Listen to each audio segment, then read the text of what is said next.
K equals Kingsford Smith. We're about to build one of the most famous planes in Australian history. It's the Fokker which Charles Kingsford Smith, Charles Ulm, Warner and Lyon first flew the Pacific. First plane to fly across the Pacific from Australia to America. And in this view that I've sketched here, what you can see is where they've finally taken off from Fiji with a full load of fuel and clawing to get height. It was a remarkable journey because it covered such an expanse of ocean in terrible weather, with no radio beacon, simply relying on navigation and pilot skills. They skimmed across the surface of the ocean for many miles to get under rain clouds. It was an extraordinary journey. So the first thing is to get reference, of course, as usual. Here's my sketch. So that's the page sketch, right? Some facts about the Southern Cross. Now, I've tried to find footage of the era as much as possible, so you try and find something that is from the time. So, here's the Southern Cross landing at Brisbane. I don't think so though, because there's not enough people here at Brisbane. It was completely inundated, covered with people. There's Smithy in the cockpit. Fantastic. Look at it. What you might notice about it is, even though it's got a windshield, it's actually an open cockpit plane. The other thing that was an extraordinary problem during the flight was that the engine was right next to his head. So the guys were deaf in the cockpit from the roaring of these Wright whirlwind engines, famous American engines. Now there's a couple of phases. What I've done is first to make this, I've drawn some sketches of the plane and then tried to draw components. Thousands of people showed up at Eagle Farm in Brisbane to see the Southern Cross land. In fact, it was a danger as the taxiing plane and its swirling propellers whirled through the people. I've been to many sources to research the Southern Cross. I've found it all over the place. State Library was really good, but hard to find colour reference that I could take with me. And even then, even if I colour photocopied it, wasn't. It's not quite the same. But look at that! Isn't that marvellous?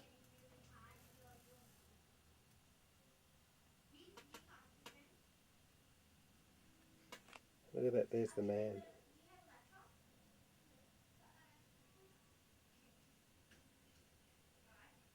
Somewhat tormented soul in a way, despite his many successes in the air, one of the great pilots.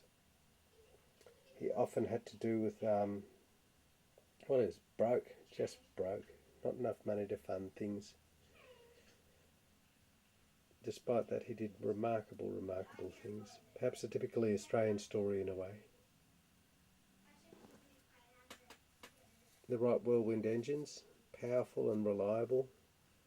3 engines in case one cut out. I guess that was essential for an Atlantic crossing. Now what I've done is, initially I've measured out the shapes I needed, and I've started by creating some sketches. Over here you can see a quick sketch of the top of the Southern Cross. Balsa leading edge. I'm going to make the whole front of the wing, because of its strange curve, will be balsa. You can see the curve up here. How it's a profound curve. It's a high lift wing. Typical section. Have a look at it. You'll see it here. See this thick wing here? It's that thick wing that creates enormous lift. The plane was formerly owned by Hubert Wilkins, who used it up in Alaska. Sold it to Kingsford Smith without engines. So in the plan, I've planned the background. I've had to think about how I'm going to do things like engines are troublesome, because look, there's 3 large engines sticking out the front of that thing and they all need to be made. So what I've done is, I've made some sketches about how I could cast the different pieces of the engine, because this is going to be a problem. So it looks like a pencil sharpener, doesn't it? 2 halves of a mould. Here's the wing shape, drawn out the wing shape. And I've done some cross sections here. I don't need the whole thing because it's not a model, I just need to look at it. Now here's one we prepared earlier. Here's the wing that I've built. There's the balsa wood that I used. And this wing here sits over the top of the drawing, so built like a model aeroplane, this one, pretty well pinned down. Now, what I love is, look at this, here's that characteristic thick wing. See that? Carved the front edge, and I've laid the planks in, you can see in there, the wing's hollow. Then I've carved away the back of the wing. Got some filler in there, just for the final shaping. And there's the wing off the sketch. Now the cabin, this isn't correct according to a model. Look at this. Here's the cabin. It's not the correct shape, but it will be from this angle. The angle that I need. The engine goes on the front here. See the framing? Lots of triangles. Didn't need to be that strong, but I need to get a spar. This is going to attach to the wing spar that goes right across the top of the plane. Engine on the front. And that's acetate, that clear stuff you find on packaging. I've started drawing out the detail that I need to do. I'm going to put some louvers on there, here. So, cockpit. Best way I can show you is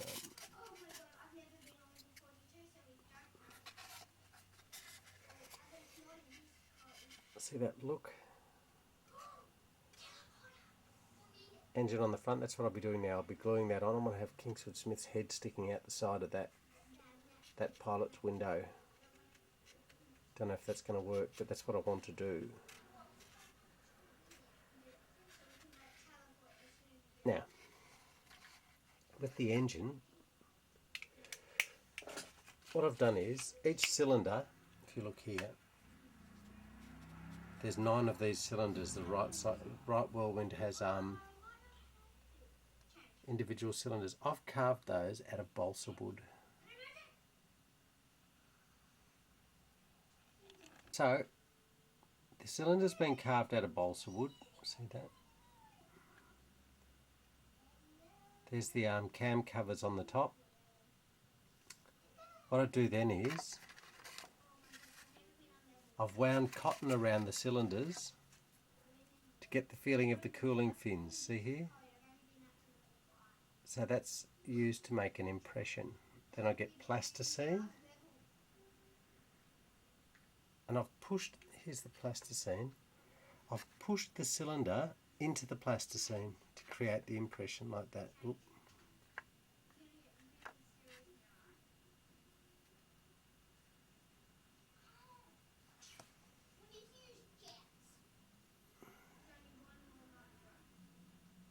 Go into it, there's the top of the Southern Cross.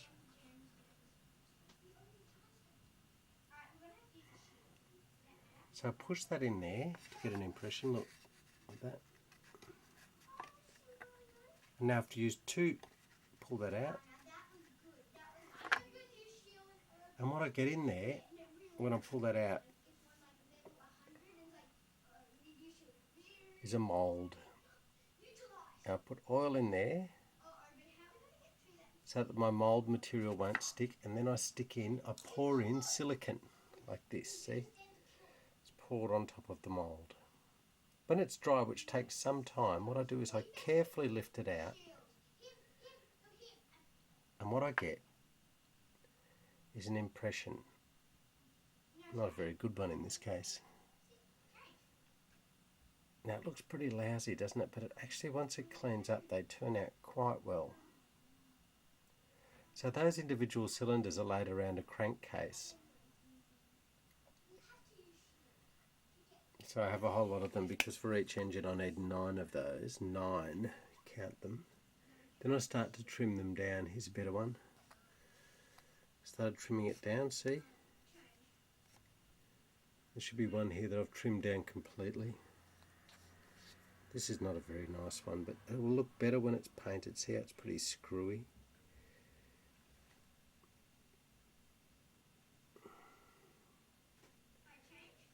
Show you the different phases, but it turns out like this, and that's the finished engine. See how the individual cylinders have been placed in there. Now look, I've stuck it to a backboard because it was the only way I could do it safely. Now the engine has been spray painted grey see how the individual cylinders, I've made a crankcase, and I've done the push rods. The push rods are those pieces of wire that activate the cam followers, the magnetos. I haven't finished painting it yet, but this is made up of these individual cylinders stuck into a crankcase, and I'll show you how that builds up in a minute. So that's how it turns out. I'm really impressed with that. That was such a difficult job. I made many mistakes on it too. And now I need 3 of these, so that's what I'll be doing now, building another couple of these. Now, I've talked about the plane a bit. Now about the background. What I'm going to do is I'm going to try and make a nice short background here. We're going to build up this ridge line. See through here, there's a line of a ridge. I've drawn it like a flat. Then I've curved this front face around towards us, and if we have a look, that's exactly what I've done here. There's the flat ridge. Much of it which has a cardboard backbone, and here's the curved face coming towards us. Now you can see how that functions. That's going to be like that. So when we see this, when it's properly lit, this is going to be like the one of the tropical islands, like one of the South Pacific islands. Now if we have a look around the side, get a better indication of what's happening here. Once again, a light cardboard frame, blocks of foam and wood holding things in. The large structure built up with cut or broken foam, and then there's a surface of silicon kit to finish off the shapes, which is then carved into the various shapes. Now I guess, look, I don't know how other people do that. That's the technique I've developed. See the cracks there? That's where the 2 blocks have met, and I've pushed foam in there. You can actually see my finger shape there in that curve. It's very much my finger shape. The hands of the maker, they call it. Down here is the tree line. I love this about some tropical islands, that the beach rises straight into the tree line. Doesn't look good now, but it'll look good with colour. There's the shore. You can still see this line here, which is a trouble because it's not meant to be there. So I'm going to have to do some work on that to just flatten that out. That bumps there where I've joined 2 sections. Background's curved so it can be lit into infinity. See how it's got a curve in it? And that's where the plane's going to be. The wing will come in like this. Here comes Smithy. That thundering, lumbering old thing must have been modern in its day, but even when it flew the Pacific in 1928, it was considered quite an old aircraft. It was tube and fabric. Old technology, but the engines were modern. Same thing they do today with a jetliner. You have the fuselage and assembly, and you can put your own engines on them, or you order an engine to go with it. That's what Smithy did. So what I've got here is I've taken this out. I've taken my cylinder out of the mould, and what I do now is I lay it down and I trim it down. So this was designed so that I'd cut it round the back a bit.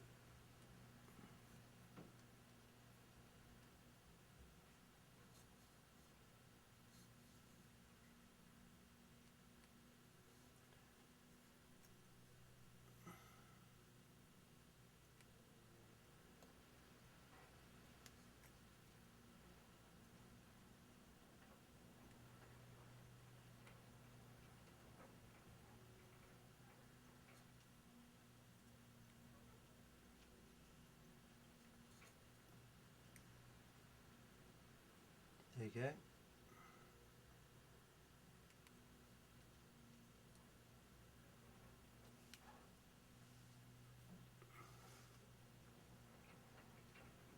So I just trim it back. So they end up looking something like this.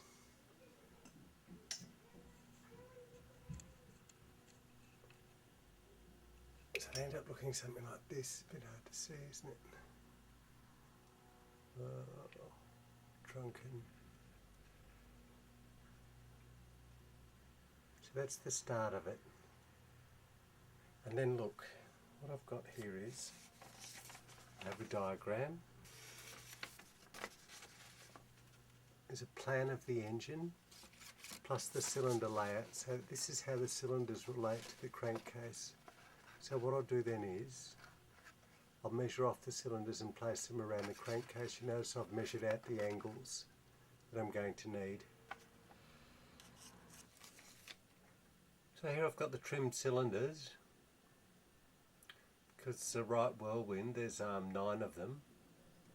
Here's the crankcase, that's the middle piece where the bit turns around, so the pistons go up and down here. Each of these pistons goes up and down and turns the crank. They're air cooled, that's why they've got fins on the cylinders. Now what we do is put the crankcase on the diagram, and now slowly I'm going to glue the cylinders on at the correct angles.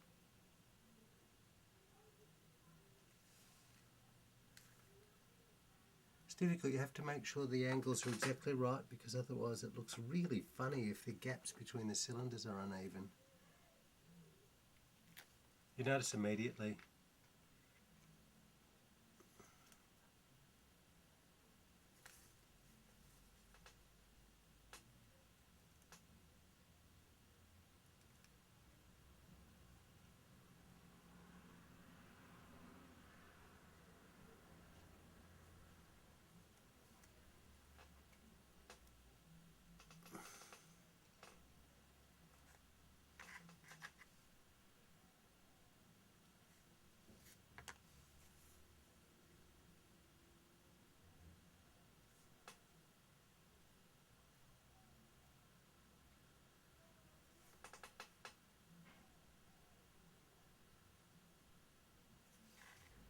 When they wanted more power initially with piston engines, they just increased the amount of cylinders they stuck on the crankcase. Like if you look at Blériot's plane, it's only got 2 cylinders. Like Blériot's engine's like that. Just those 2 bits, a V2. More cylinders, more power. So then you get up to the fantastic Wright Cyclone engines where they've got twin row Wasps. They've got 18 cylinders, two rows of 9. Phenomenal engines. I'll fill those gaps. You can see the small gaps to the crankcase. So there's a good start. So there you go, 9 cylinders inclined at a 40-degree angle around the crankcase. I've got a lot more to do. I have to build up the front of the crankcase, do the push rods, and work out the magnetos on the front, which ends up something like this.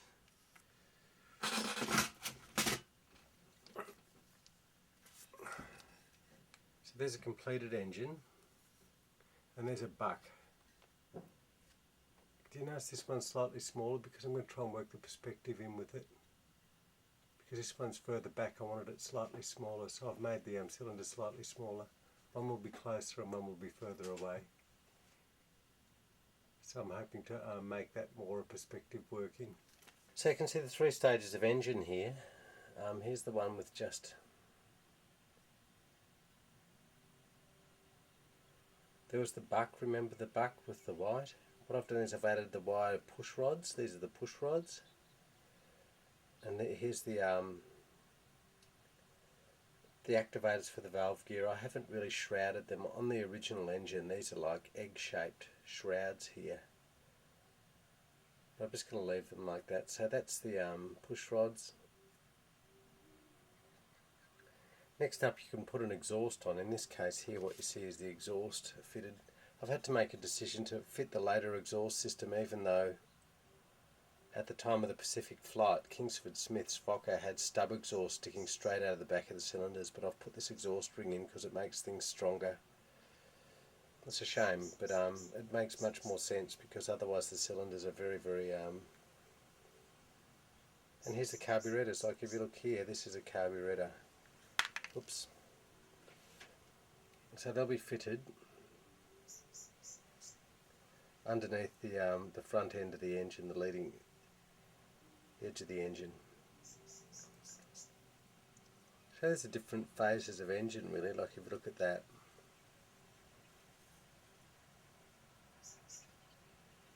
You have an almost finished engine, you have one without the exhaust collector.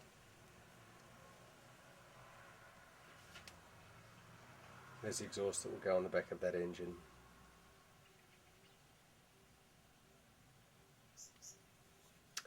Now what I'm going to be trying to do now, apart from the engines, I'll be fitting the fuselage on the engine cowl underneath the wing. So first thing to do is situate the wing and the fuselage, and I might just stick that straight in now because I really need to have something to work on, like a jig. Once I've got those two things in, I can start setting up the rest of it. It's amazing there's a big hole there, I might have to deal with that.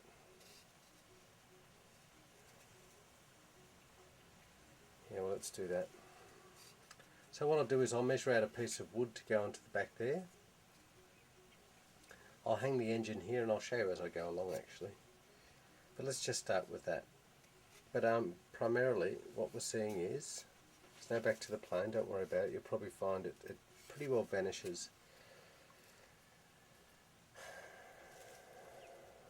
Got the engine ready to hang, so the engine's going to go under there.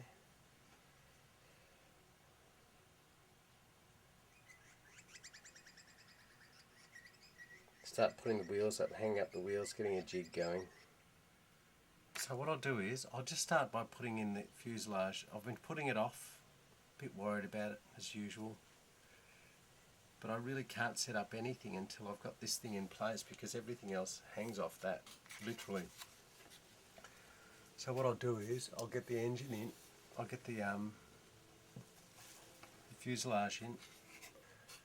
Now, once that glues, I'll put some support structures in the back.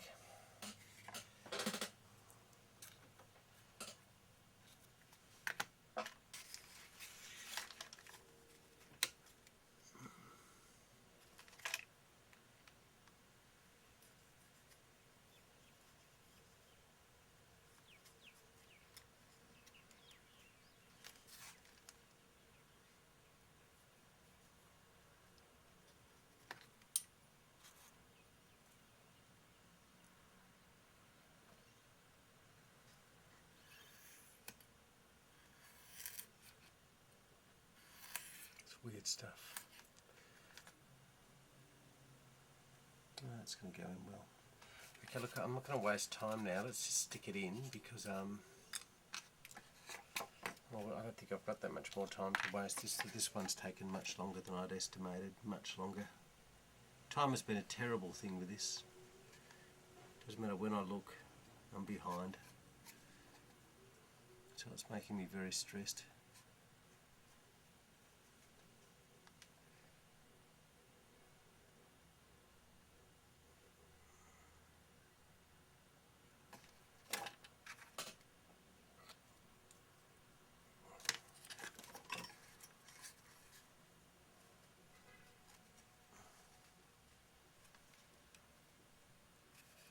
Doesn't matter if it's got to stick up a bit above. It can't go below though. If it sticks up above, I can sand it off. If it goes down below, it's gone. I can't do anything about it. That looks good. That looks fine. Forgot about that. Now underneath the wing here, what I'll do is I'll smooth it off using the file first.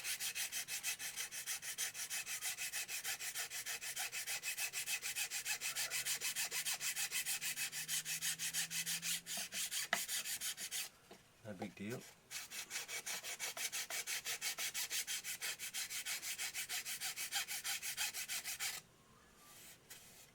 You actually feel it getting flat. But the other thing you do is cut in from the exposed edge.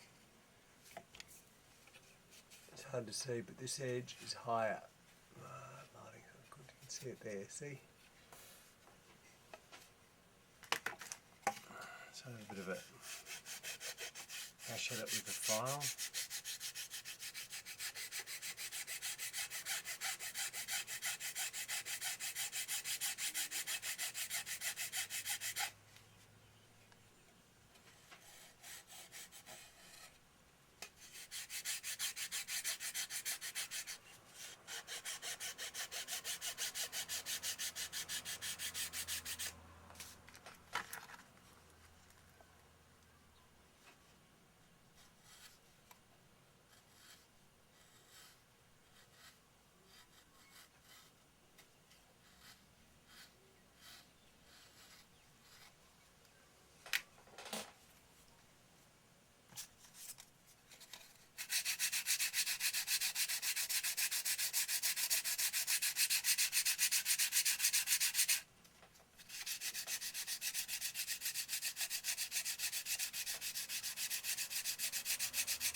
Information off the internet, and what you see is out of the Charles Kingsford Smith film made in 1949, I think it was. They've used the actual Southern Cross, and I can find out the positioning of struts, engine sizes, and especially a view of the engine nacelle from the back. Don't worry about the stripes from the printer. So what I've done is I've started to reset my my struts and things using this new information. So what I'm able to do now is I'm building up the nacelle. You can see this is my nacelle, and the support rods are being built up from pictures of the real Southern Cross. Very handy. Start to fill it. Grey colour, what you'll notice is it's all grey. I've used automotive primer, just sprayed on. You can see the wood grain if you have a look carefully. It's pretty rough, isn't it? That's why I've started filling things in. So you'll see that like that, and the engine of course will go on the front there. I can show you, but I've got the thing around the wrong way, unfortunately. I'll show you in a sec. So just to pick up where I left off, so this is my nacelle. I've used the storyboards here that came from the internet, and I'm adapting that now. Just going to do a bit of, I should do too much sanding because it's ridiculous, you don't really see it. So I'll get the engine on the front and it's going to look like that, okay? Pretty well. Other things that have changed. Put the nacelle down. I've got the, remember the aircraft, I've sprayed the aircraft grey. I can't show you that because the camera will get spray paint on it. But that's our view that we had. Remember I was putting the windscreen on. The windscreen's in now. Just stuck a coat of flat primer over it. It's an automotive spray, and I've built this whole side, which is, I had to do it I guess just to see what would happen. Wheels in, that's the view approximately. Once again, the nacelle's hung using the internet wire, the internet images, and eventually what will happen is this engine will mount under the wing like that. So it's starting to get there, isn't it? But what we'll do now is we'll get this tape off.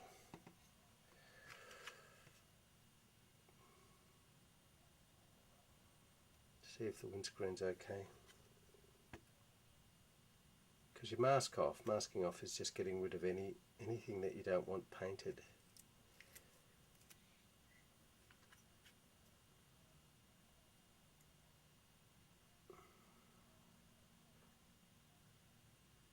And what I'm going to do is put a good layer of filler in.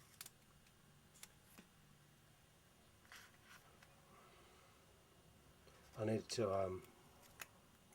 to undercut everything because I need to start working out what to do next.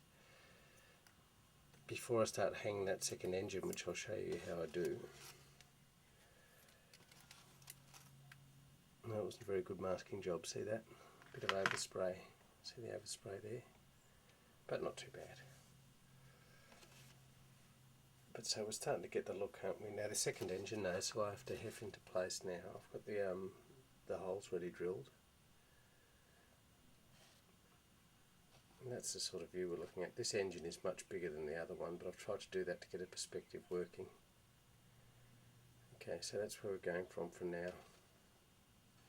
One of the next steps is to try the undercoat out and see if my general purpose undercoat will go easily over the automotive spray.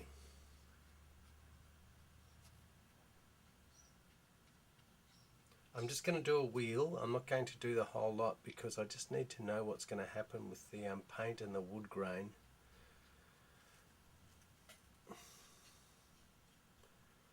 You're never 100% right.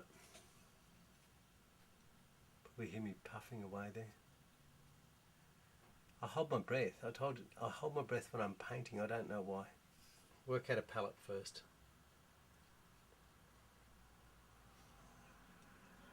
Pretty nice little wheel there.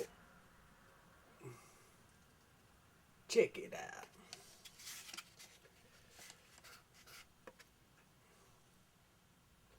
I'll be stirring this undercoat up a lot more, but this is where I'll be painting next under here. Need a nice new jar of water. I keep reaching for water and finding nothing. So I'll let those dry. I'll clean the brush out thoroughly with soap. So what I've got is I've got a nice thick soft brush.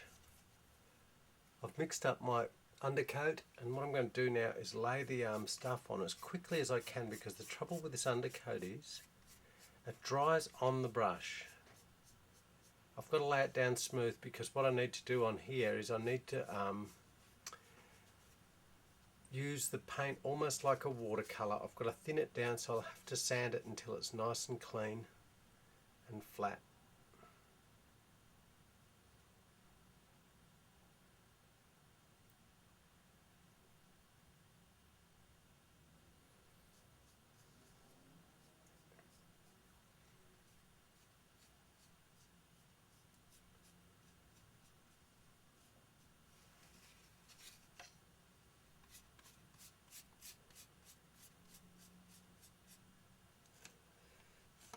So it's like just, the other one was spray painted. Like I said, I can't really film that because the overspray will go on the camera. What I've done is I've sanded it off between coats with a fine sandpaper to get a nice smooth result and fill the grooves. The paint's starting to fill the grooves in the wood. So what I'm going is more to a wood-like surface, from a wood-like surface to a plastic-like surface, by using heavily thick fillers and paints over the surface. It slowly fills the grain in, and this plasticky type paint paints down and sands down flat until it becomes more like a plastic, better surface to paint. You don't want that. The wood, once the paint goes in it, it goes hairy. I think the grain must swell.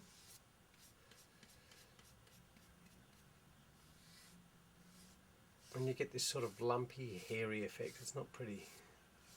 So what I do is I get a good coat of undercoat on. That helps the paint stick too. But it gives me a surface that I can sand. I have to do the whole underneath of the wing. Otherwise I won't be able to put my next engine in. This is why I've suddenly gone to painting from building.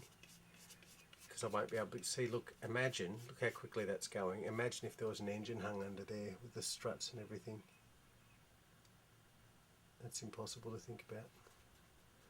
Well, I'd just rather not do it. It's just going to cause me a lot of trouble, and I'll probably end up breaking all the bits that I've made. I've just broken a piece of the engine.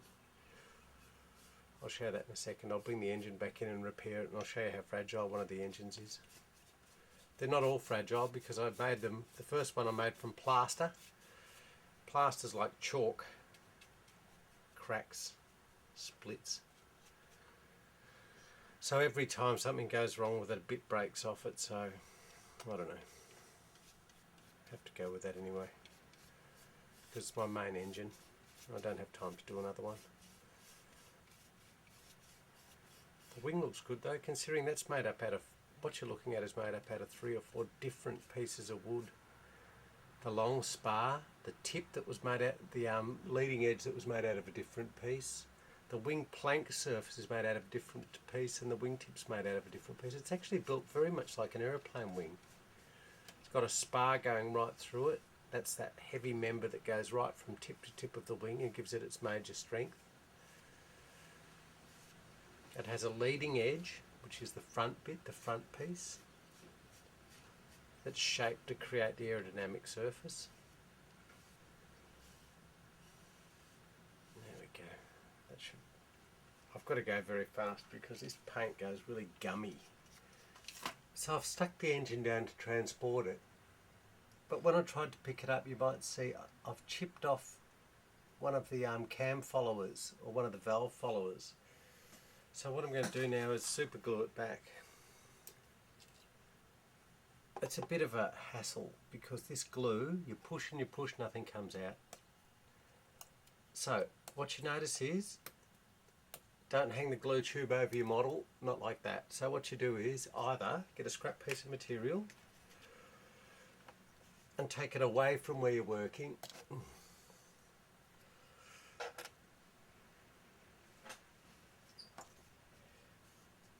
They say a bad workman blames his tools, you see, so let's get this open. So what happens is, in essence, I'm having trouble with the glue. I push the tube hard and the glue ends up on the engine. I blame the glue. Whereas really I knew what the glue was doing, so I take it away from where I'm working. I just put a little bit on another surface. I close the tube again in case I lean on it. So I put the top back on the tube. Oh, where are you? Put the top back on the tube. Stand it upright so it doesn't leak. Then I use this applicator to glue the broken piece back on.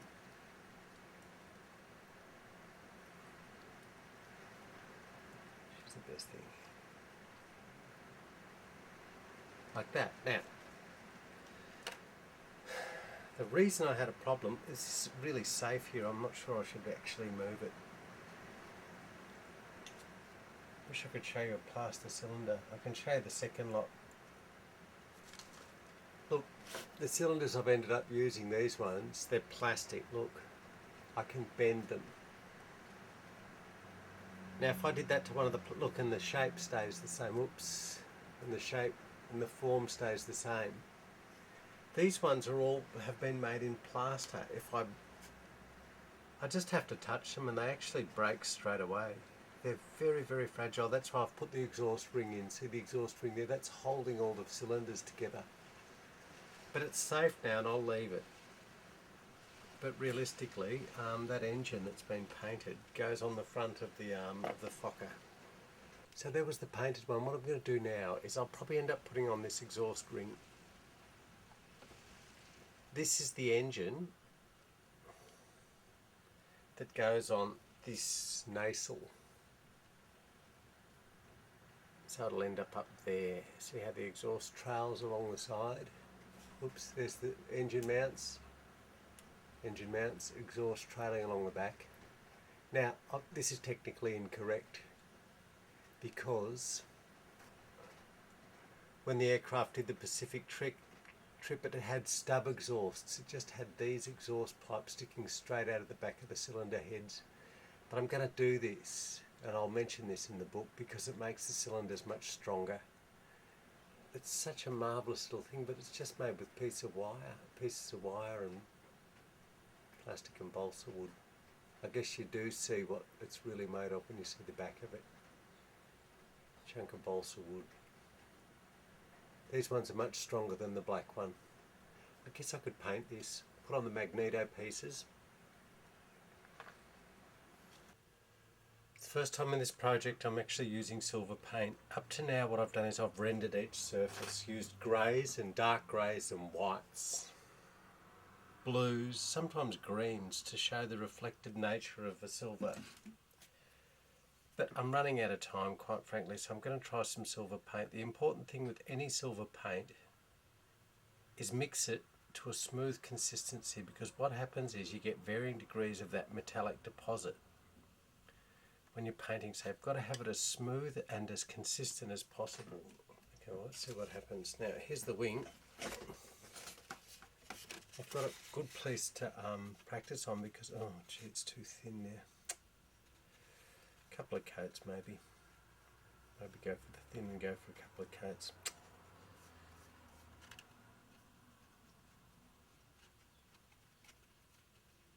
Yeah, it's like nail polish. Not good.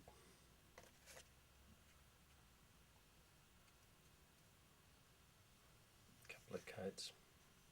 Maybe a couple of thin coats would be better than one thick one.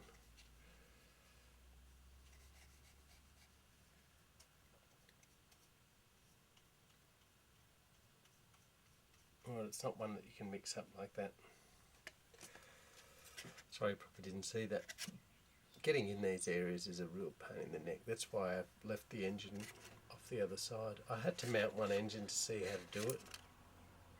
It's all learning as you go.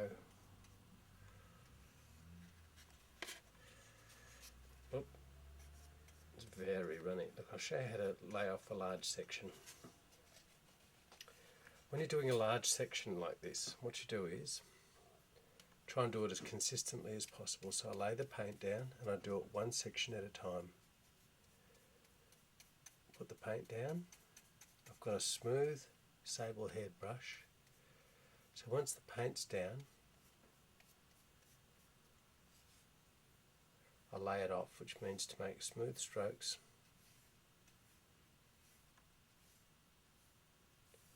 Okay, coverage is dreadful. I should have done it completely white. I might have to put another coat of white on it before I put the silver down. Not good. So I might end up doing another coat of white.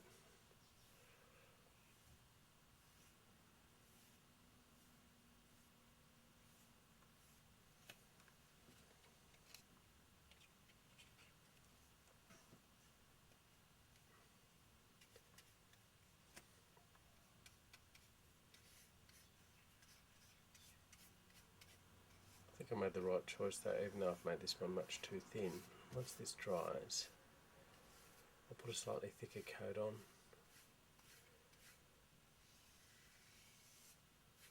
I like the fact that it shines through, that's good.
So that's what the dudes look like once they've been spray painted. Look.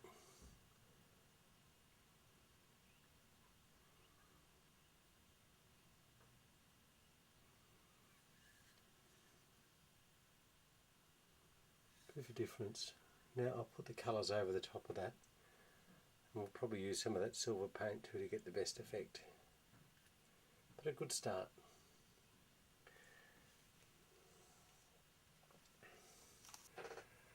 Now I've had to put a couple of coats on here, so what I'm going to do is to save that same mix of silver, what I'm doing is I'm putting it in a film canister. I've mixed it through thoroughly with the brush, so like really mixed it through. And now what I'm doing is I'm putting it in one of those film canisters I'll show you. So I want that to dry up in the palette, but I want to make sure that the same sort of silver will go over the whole thing, because it's going to need about 5 coats, unfortunately, because it's like nail polish. When I say it's like nail polish, it doesn't really cover. I can see clean through the paint. So I've had to thin it down. I know it sounds strange to thin down paint that you can see through. I've had to thin it down to get it on smooth. If I put it on thickly, what happens is I get what do you call it? Brush strokes. I can see the brush strokes. So the film canister, get a marker, write it on.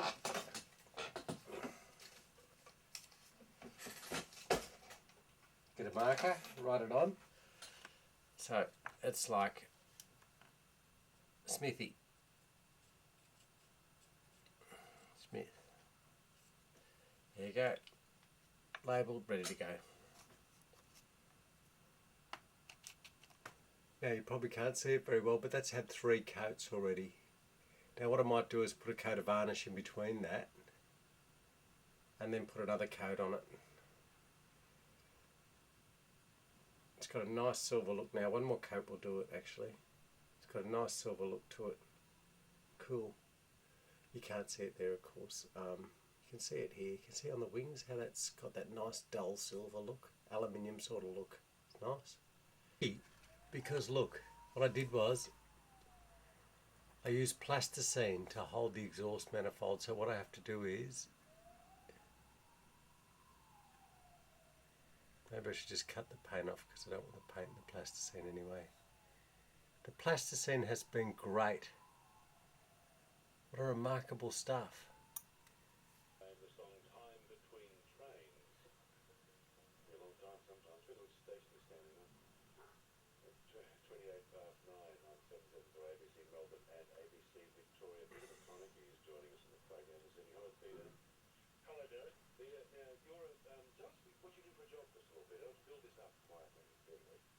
Yeah, Derek, I'm a logging contractor over in the Central Big Plain and Central Highlands area. Right.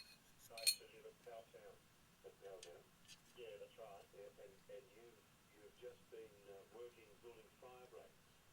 Yeah, we've actually we've been up here 2 weeks now. Up here being we've been at the I'm going to paint the exhausts now. I've been dying to do this. I've mixed up a batch of orange colour in a palette. See how there's a lot of ochre, a little bit of red brown. That's that kind of rusted exhaust colour that you get. I love that look. So there's the exhaust collector ring painted. You probably notice it's a bit faded in places. I'll let that dry and I'll give it another coat. But I think it's starting to get the idea of the engine. It looks much more impressive. The other one's fallen off, so I'll have to deal with it. This is scary because we're putting on the colour. Well, actually, I'm just going to go and get a look at it really. It's probably going to need 100 coats. I need to know what to do with the back of the thing. I know it's going to be easier to paint before I get that other engine pod in. I'm not sure about the colour. I keep looking at references. I can't really see a good. One's really dark, some are really light. I don't know. I'm going with the light one and I'll put a glaze of darker over it. Nice colour though. I'm sure Smithy would have approved. I found the pattern of the Southern Cross and I know because there were stars painted on the side of it, which I love. Because the Southern Cross was the stars by which they navigated. It's nice, isn't it? Imagine that. Following stars. Like the 3 wise men. Except they weren't flying. Can you imagine the 3 wise men?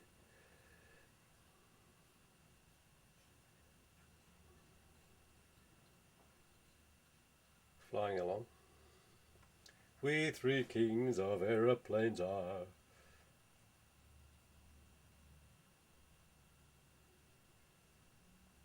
I've got to make sure I don't get that poster. Anyway, I can, I guess, because I can just paint it out. Nice colour. I love the idea of that blue. What is it? It's God, it's like the colour of freedom because of the blue skies and stuff. Now what I'll be doing is just need to know if it's close, I guess. Following wandering star. Beautiful. Absolutely gorgeous. Paint all that out black later.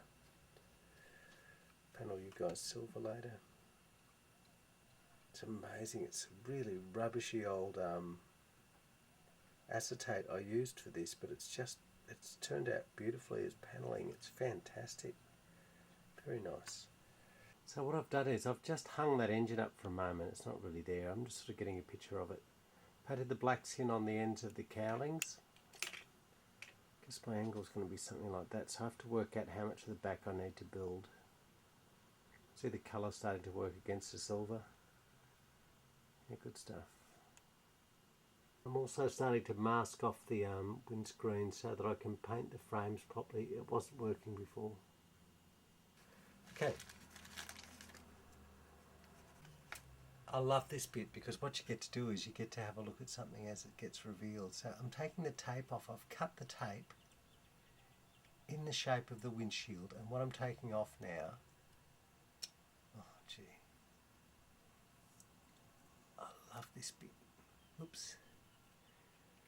I don't know if you can see what's happened there, but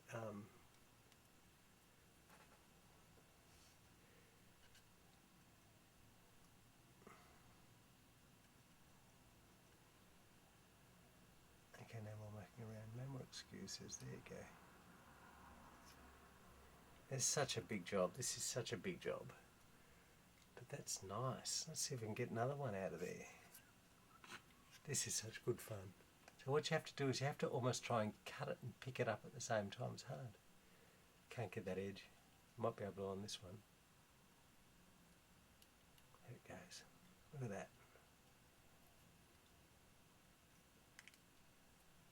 This is the way to do it. Look, if I had more patience, I'd leave it there for the next coats, but I want to have a look at it. That is so cool. It is so much like the real thing. That's fun. Life's fun.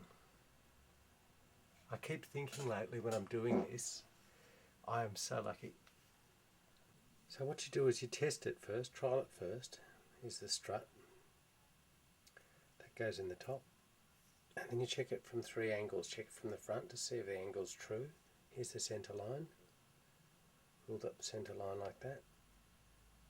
Check it from the side to make sure it's perpendicular, and from the top. There's a bit of a bend in it.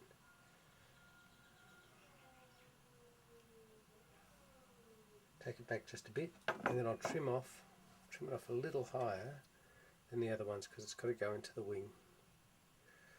Side cutters, really handy.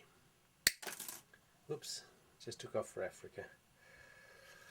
Now what I'm going to do here is, I'm going to measure the height of that strut and add a little bit because I want it to be a bit higher. So I'll use, normally you'd use dividers I guess, I'm just using a compass because it marks well.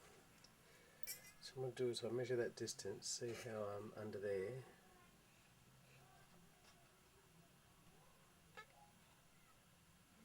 I'm just going to add a little bit because I want that perspective look to come into it, so a little more, something like that. Okay, that'll do. So I mark that off on my wire, which I have here. I have to get that axle angle correct too because the axle's straight at the moment. See, I've got an axle there. Ow! Just stuck that thing in my finger. I can't believe I did that. Okay, that'll do. Get the side cutters onto it, and I need a little bit more for the shaft to insert, so maybe I'll put another. That should be enough to insert it. Now look, if you check that wire in different axes, you might notice it's not quite straight. I'm just going to make sure at the last moment that I turn it round a couple of ways. Check it for.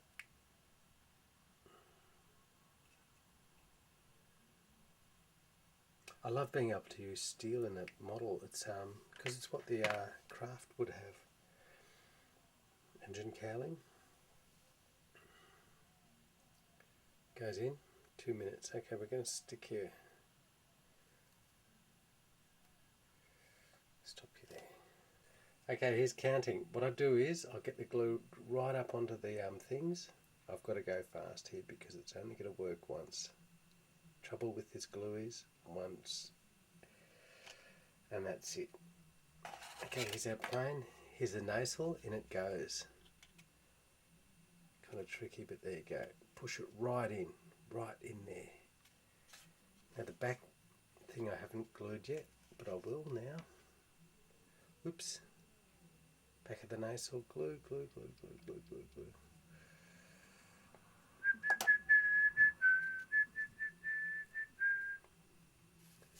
And there you go.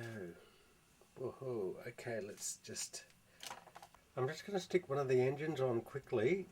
I've got a bit of glue here. I'm not going to put much because I might have to take it off. But here it goes. It goes onto the nasal. Exhaust goes straight underneath.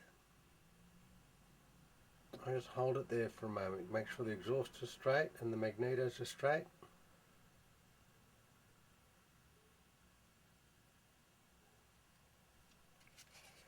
That's a big start, isn't it? There you go. That's pretty well the look. Bit of an update. We've got a dude in there. I've got engines happening. We've got new rear panels. Probably see that they're see-through.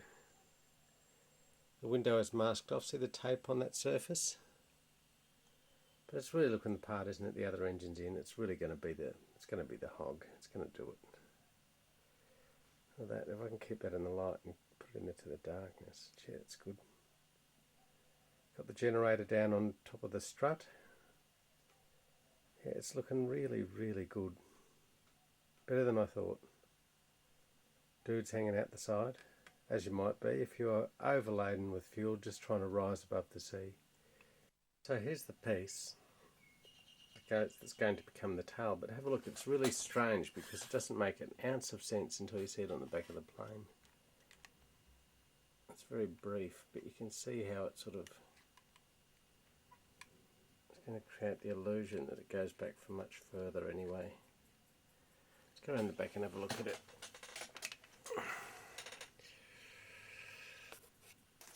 Okay, we're pretty nervous here because I'm going to stick this back section on. This is the whole back of the aircraft. Look, this is what it's meant to represent on my reference.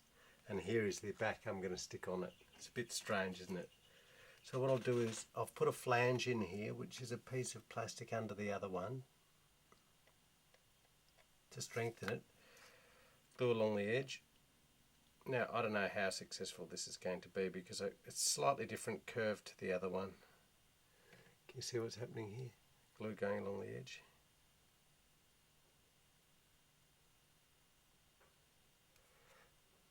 Each piece of plastic has had its own tension on it, so it's gone different shapes slightly. But look, it's not too bad anyway. Slip that under there, into there we go.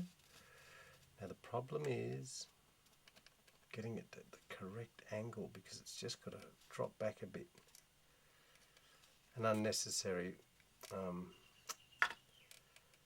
complication to have the enforced perspective, but I kind of like it. I don't know. They're stories.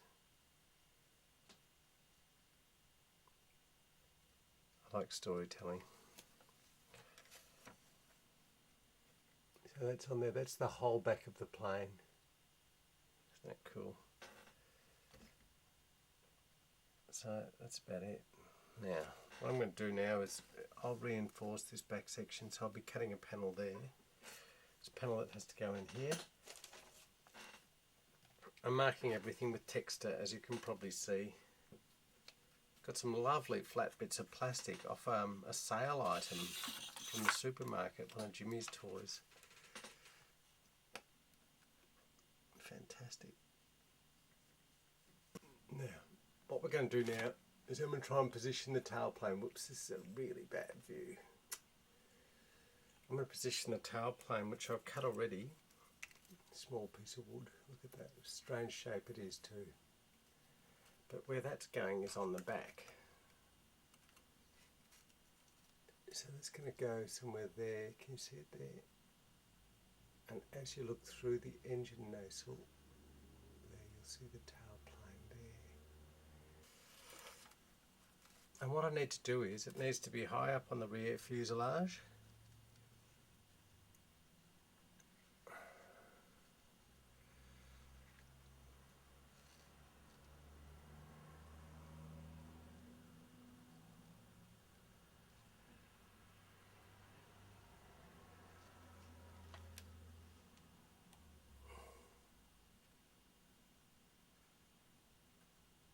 So that's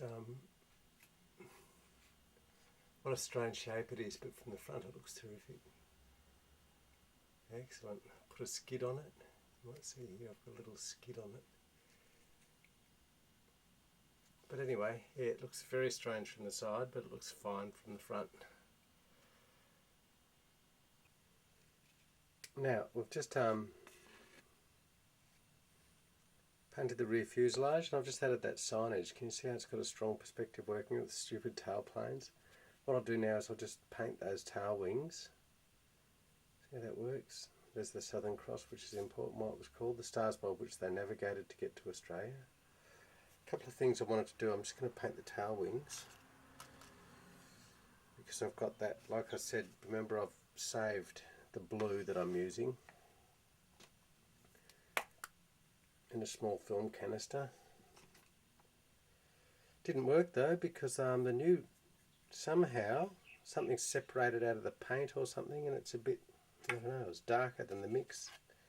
Very strange. Changes colour, this one. As far as I can tell, these tail wings are blue. I don't reckon they are. I think they must be silver, but you know. As far as the reference tells me, they're blue, so I'll paint them blue. I'm sure I'll find out about this in time.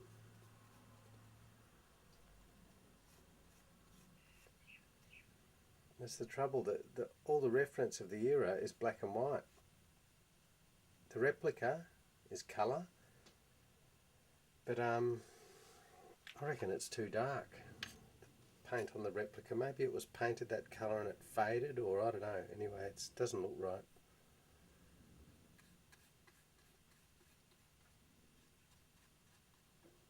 So anyway, there we go.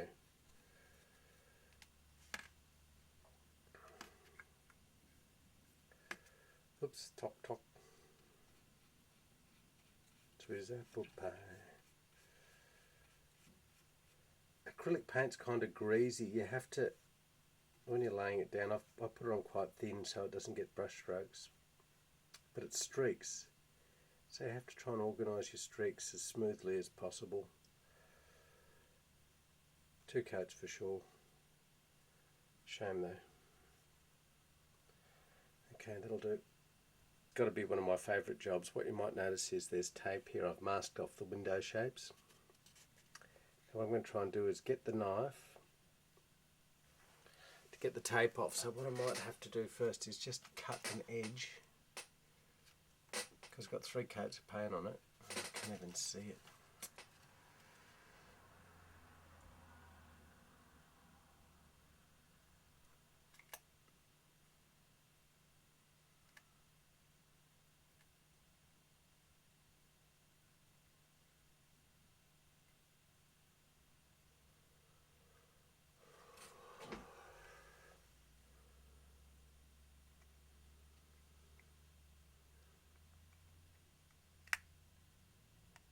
This is really hard. It's just picking up part of the tape, it's not picking up all of it. Oh, it doesn't really matter, I guess.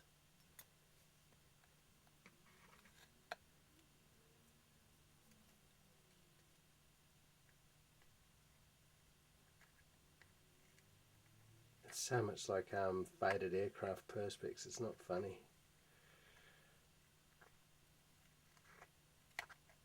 So can you see how the shape is, the shape's taken out because I've cut the tape. I'll put the window frames in a minute.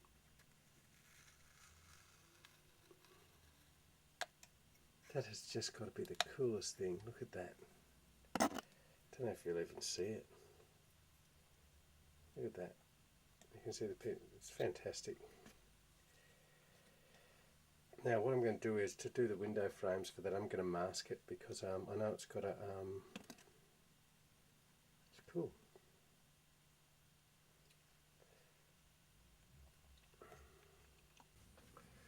Now here's one that really takes the time. I'm doing the serial numbers under the wings. I've got my reference here.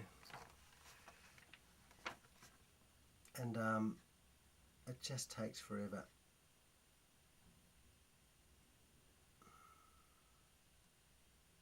Using pencil lines on the base. Just doing my best to get the lines nice and straight. I probably have only 1 or 2 brushes that allow me to do this. And they're all very, very, very thin. A signwriter would do it differently. A signwriter would use a brush the size of the letter and just go for it. But that's what they're trained to do. So that's not what I'm trained to do.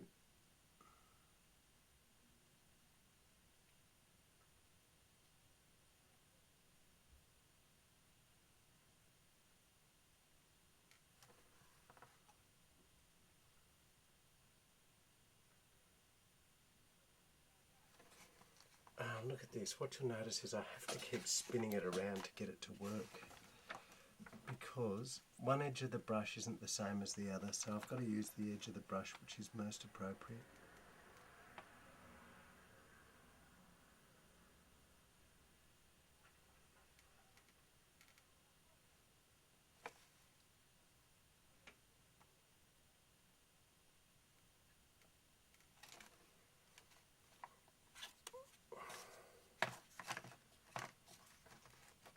Because I've made the engine out of silicon kit, it's like the real engines on the plane. They keep tipping over forward. The silicon kit's really heavy compared to the balsa wood. It's mad.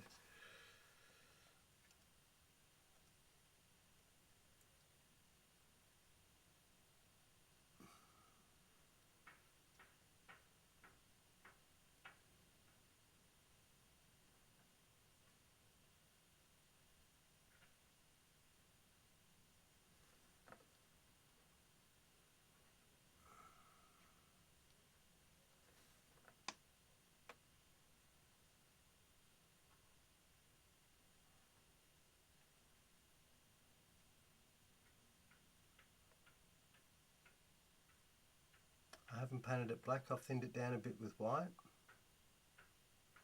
because with the scale, you know, something being much smaller than it is, the light seems to affect that density. You don't see that pure black on images, especially because it's under the wing and it's probably not lit very well. It just looks a bit stark. When you take a photo at that scale and it's got pure black under the wing, it just seems to look a bit stark. It looks like it's just been painted over the photo. So I've thinned everything down. I'm using quite a bit of water with my mix. I want to see some of the fabric through it, because painting that fabric you get that sort of watery mix. So I've finished the underwing painting. You can see at the correct angle you get that sort of lovely perspective working. I've sealed the rear fuselage because light was coming through, so I've filled that up with stuff and just sealed it and painted it. See this piece here?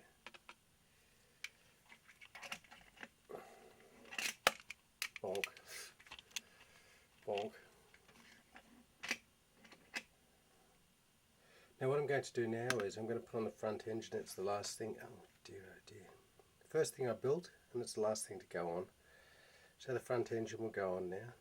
I have to change the magnetos because I changed them on my final one. So that looks terrific, doesn't it? Look at that. Yep. So that's what I'll be doing. You see I've lost another valve off there. This is really terrible, because every time I touch this engine, that's why I've put the exhaust rings on it. Every time I touch this engine, something else breaks off it. It's really, really catastrophic. Now look, I left this engine off because up till now, you probably wondered why, because I was so scared that every time I'd knock it, something would fall off. In the end, it was probably a good idea, because I've been handling this thing constantly. The other cylinders, the other engines are made of silicon kit, so they're kind of rubbery rather than brittle. I just didn't think I'd get the detail out of them, but they were much better material than plaster.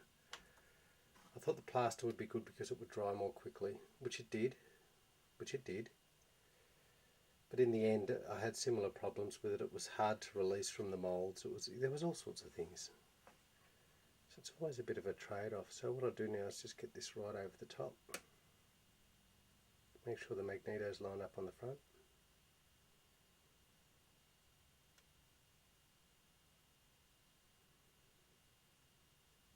So yeah, different sorts of engines. Plaster. Good moulding medium, but it just can't take any knocks at all. Gee, that looks good. Now, that engine's bigger, you probably can't fail to notice, but I'm hoping from the angle I photographed it from, it was designed that way, that it'll look like it's closer to us. That's what I'm hoping, like a wide angle lens shot.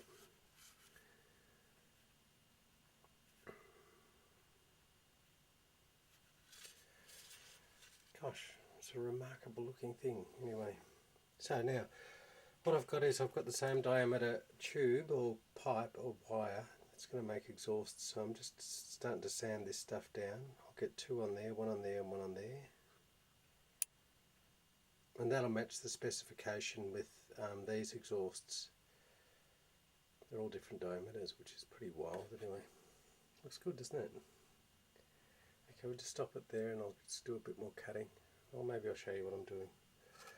So I've got my wire, beautiful looking thing.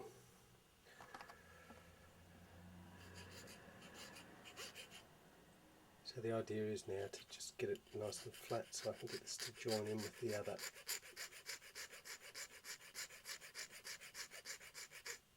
Probably what you'll see is it's going flat, see, from a... Now the idea is with that flat edge, because I'm not... Normally what I should do is solder it. I don't have solder. I'm not using it at the moment. I've got to stick this on the back here. Made a space for it. So about there. Use a side cutter. Side cutters are built for wire, you know, like, look. What I do is I try and cut it at right angles to the wire. So if the wire's going this way, I cut it at right angles.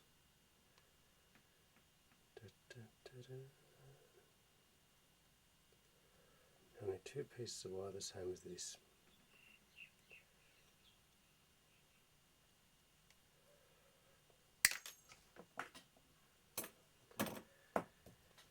Okay, stop it there. Once I'm happy with one part, what I'll do is I'll simply put it up against another bit, match the specification.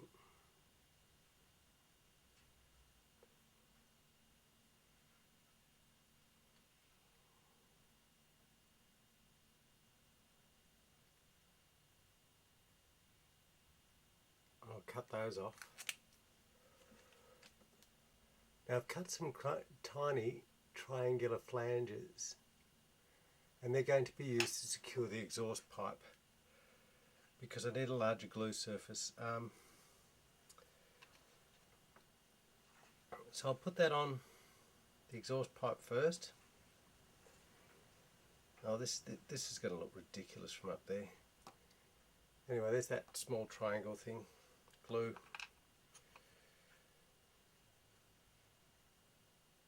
I only need a tiny bit. I shouldn't do it above the aircraft, but it's there for the shot. Hoping I'll get away with it. Triangular flange on the exhaust pipe.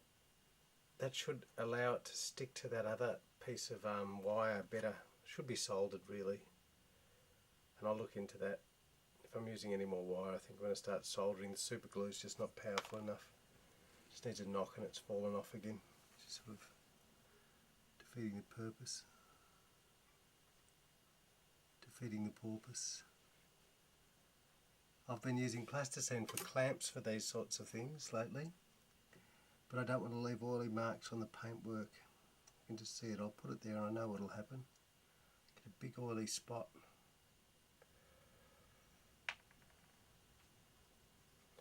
So I'll just sit here and let it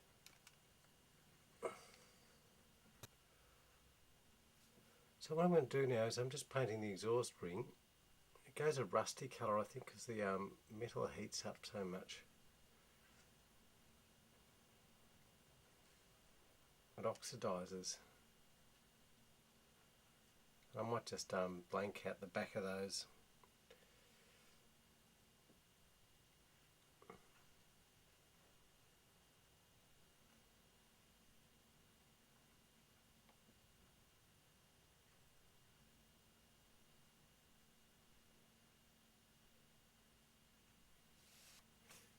So this is the view. I think this is the first time it's been set up since I've put the last engine on. Light's not good here because of the white behind it, but that's pretty good, isn't it? Something like that. Yeah, it's pretty neat. I love it.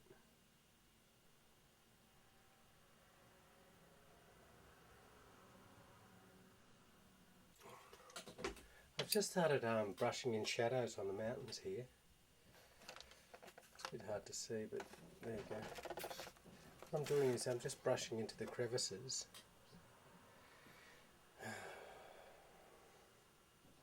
And making sure it's nice and dark in there. What I'm trying to do is soften up the edges. Just darken it up a bit. And merge the two things. So just brushing purple. I'll probably lose a lot of this. It's okay. I'm just trying to sort of like draw the shapes. So I'm just drawing the shapes in around the rocks and stuff. And what will happen is the greens will go over the top of that, and then I'll reduce that somewhat.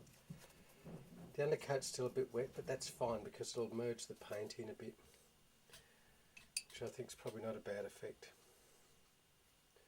So what I do is I just draw in those shapes, roughly.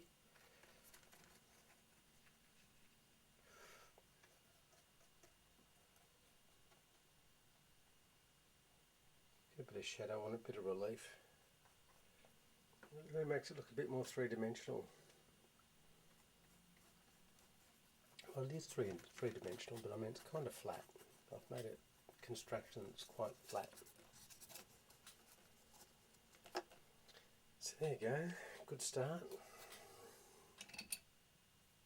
Now what I'm going to do is I'm going to wash a green over everything. Not sure what sort of green yet. I think I might just start with a really light green or a medium green and just brush it in over everything.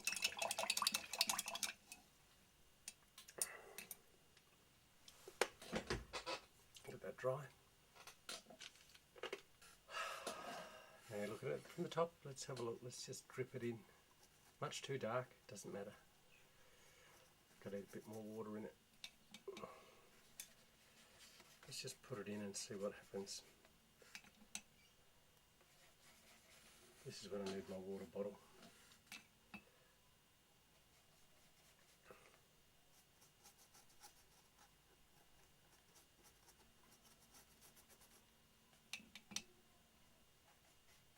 So that's the purple wash and the green wash. See that?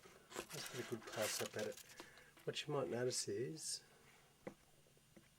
you can actually see right through to the foam. Now let's go back. Here's the ocean waves. So if I lay that down like that to camera, take the natural view.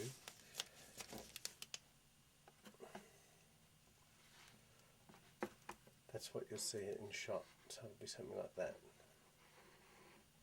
Maybe a bit further back. Let's just get rid of this stuff. Gently, gently, Kev. Everything's so fragile. So what you see is you'll be looking at the ocean like that and the islands. And the plane will be in shot like this. Let's have a look.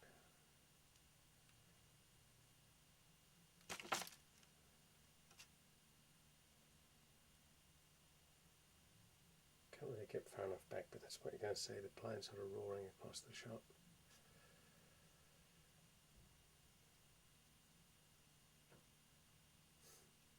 Anyway, so there's the start of the Fiji Islands. Let's get right in there and have a look. What you might notice is there's lots of washes of colour. the light's not working well.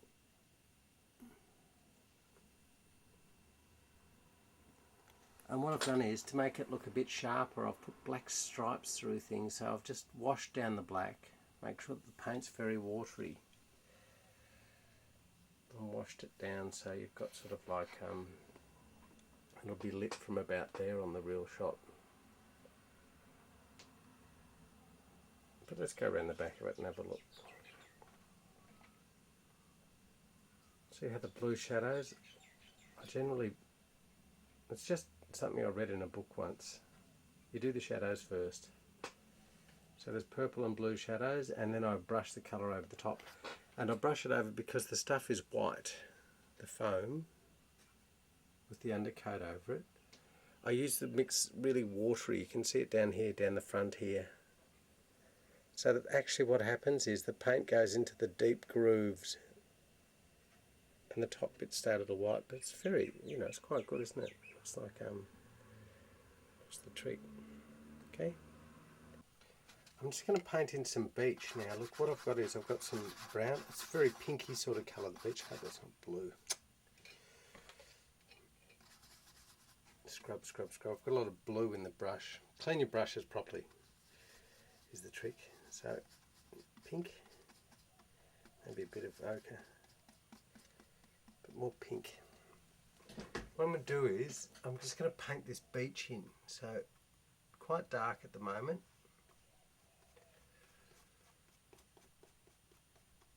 Oh, nice solid colour there, because I'm going to put some highlights over the top of it.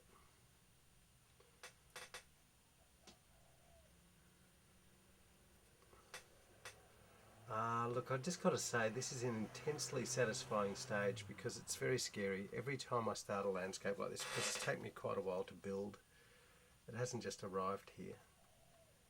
And I've altered things, I've cut things away, I've tried to make it look just right. So sometimes the paint stage, whilst really, really satisfying, because you won't really know what's happening. Ellie, my stepdaughter, says to me a lot, "Well, you should just leave it white, it looks great white."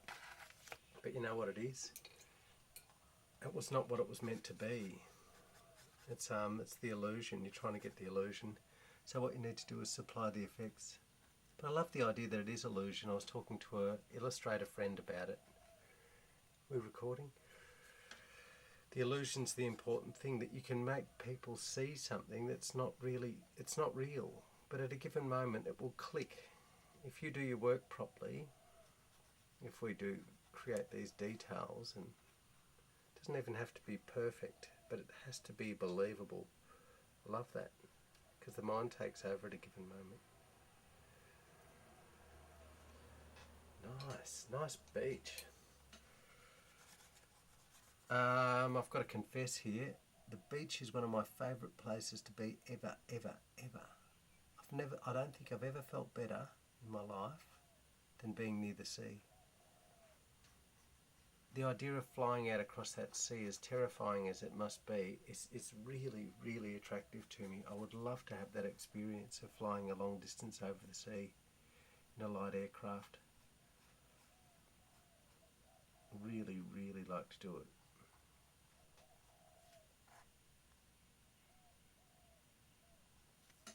Oh, isn't that lovely? Look at that. So you're starting to get the idea. There's the curve of the beach. You're looking down on my thing. I can tip it up and show you a bit more of this. See, the beach. It's looking good.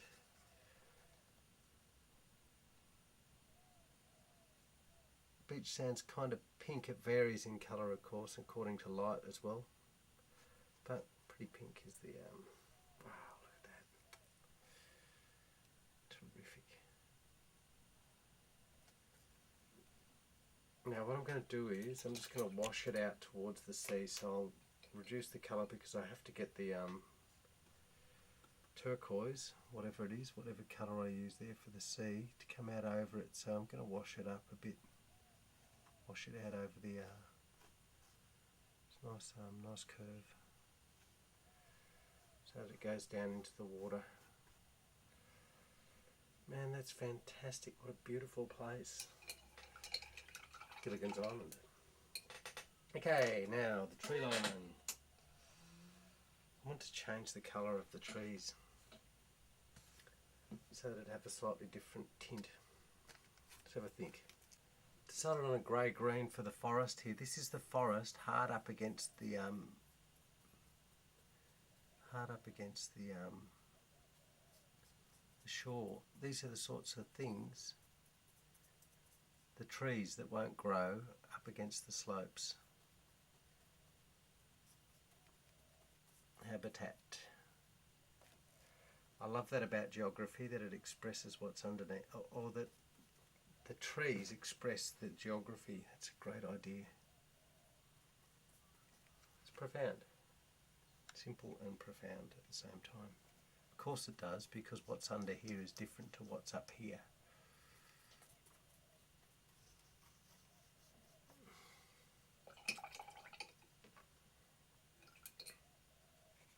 So I've got a grey-green, which I intend to modify. Oh, I've got to water it down a bit more. A friend of mine tells me, water it, watery, make sure it's watery. Don't think I quite understand him really. I know it to be true, but I just can't get to do it at times. So what I'm doing is I'm just washing that in over the trees. I've got to make sure it doesn't mix with the sand. I definitely don't want it to mix with the sand.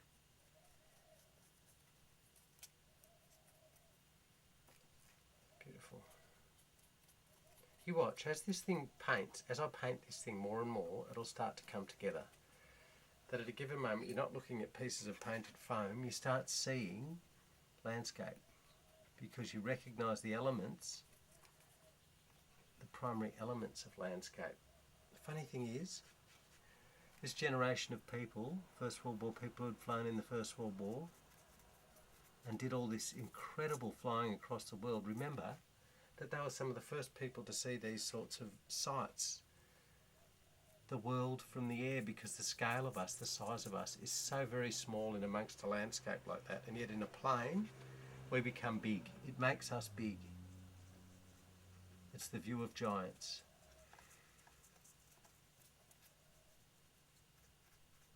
That changes what we can do with the world. This is why the challenge of our age